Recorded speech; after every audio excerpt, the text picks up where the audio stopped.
athletes, it's so common and so natural to have anxiety or jitters before a race or a game. Too much anxiety can be a problem though, because we wind up overthinking things, which leads to mistakes.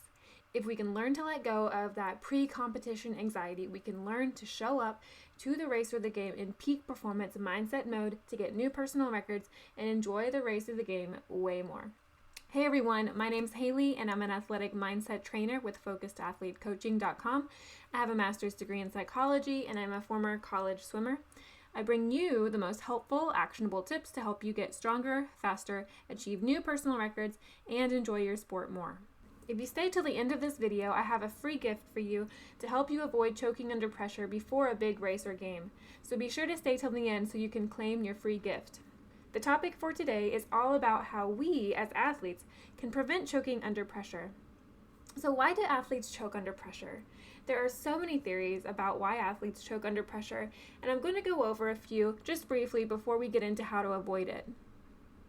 So one theory is around distraction, and this theory says that if you have too much stress, your ability to process information around you is impaired, leaving room for mistakes because your attention is on all the wrong things.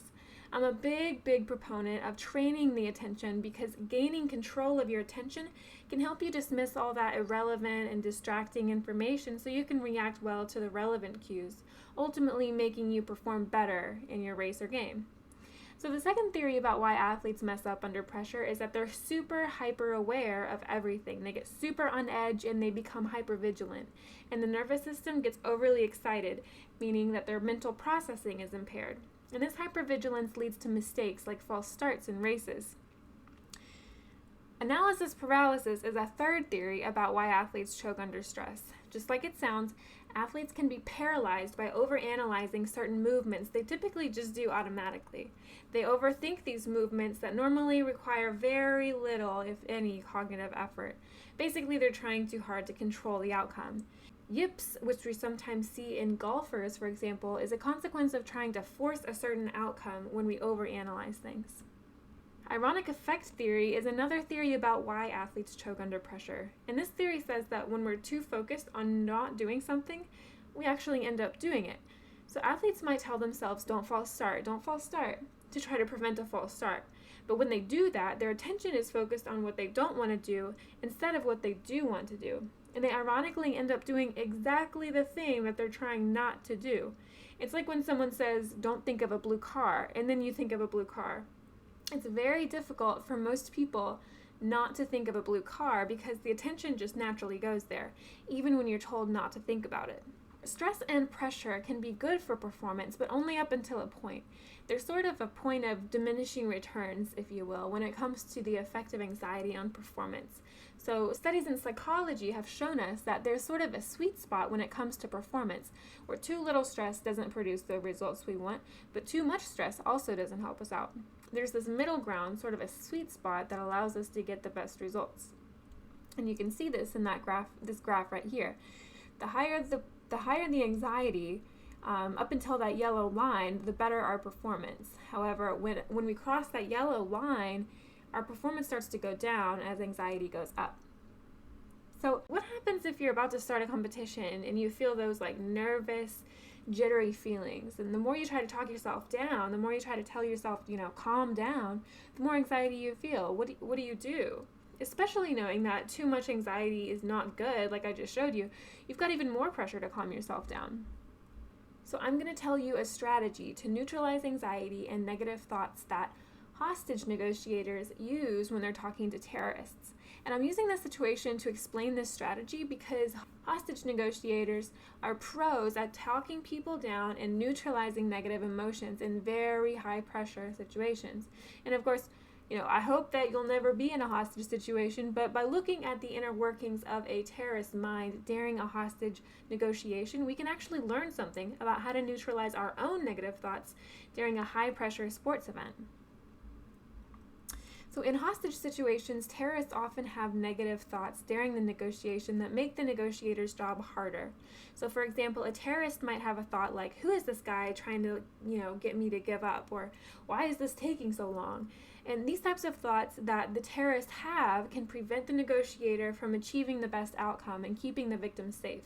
So hostage negotiators need to be able to neutralize any negative thoughts like those to achieve the best outcome for the hostage victim. So how do hostage negotiators actually work with these negative thoughts? What do they do to neutralize these negative thoughts? So what they do is they just state whatever negative thing the terrorist might be thinking. So if the terrorist is thinking that the negotiation or the meeting is a waste of time, the negotiator just says that. They don't try to deny it, and they don't try to convince the terrorist to think otherwise. In fact, trying to deny the terrorist's thoughts would actually be counterproductive. So that type of strategy, where the negotiator tries to deny their thoughts and invalidate their emotions, is likely to backfire and end badly for the hostage victim. So it's really important that negotiators use the right strategies. So how exactly does the negotiator know what to say, though? And why don't they try to get the terrorists to think what they want them to think, right? So the most effective hostage negotiators know what to say and how to say it by using two things that Buddhist philosophy has taught us for thousands of years. Hostage negotiators use compassion and mindfulness. They cultivate a compassion for the terrorist that allows them to understand what they might be thinking and feeling. And the second part of a successful hostage negotiation is mindfulness, and it is equally important. Mindfulness allows the negotiator to understand what the terrorist might be thinking and feeling without judgment or interpretation. The key, that essential component, is mindful compassion. The compassion really needs to be free of judgment and interpretation. The hostage negotiators just say something like, you must be thinking that this is taking a long time. And they leave it at that. They don't try to reverse their thoughts or invalidate them in any way. They just acknowledge the thought, and those thoughts actually begin to kind of go away on their own, making that negotiator's job way easier. According to master negotiators, just saying the negative thought is the best way to neutralize it. It's kind of like magic, honestly. It's like the impact of the negative thought just sort of disappears when the negotiator just acknowledges the thought in a non-judgmental way without kind of trying to assign meaning to the thought. So what does this mean for you as an athlete? So athletes often have negative and anxious thoughts about their performance. They have fears and doubts and insecurities. And left unaddressed, these thoughts can seriously sabotage your performance. But when we become aware of these negative or anxious thoughts, just by noticing them, we lessen their impact, and then we're free to function with confidence and a calm, focused presence, which leads to fewer mistakes and better results. So for example, if you're starting to feel anxiety before a race or a game, just by becoming aware of your anxiety is going to bring you this subtle sense of relaxation. The more you can practice awareness or mindfulness, the more easily you can access this sense of relaxation.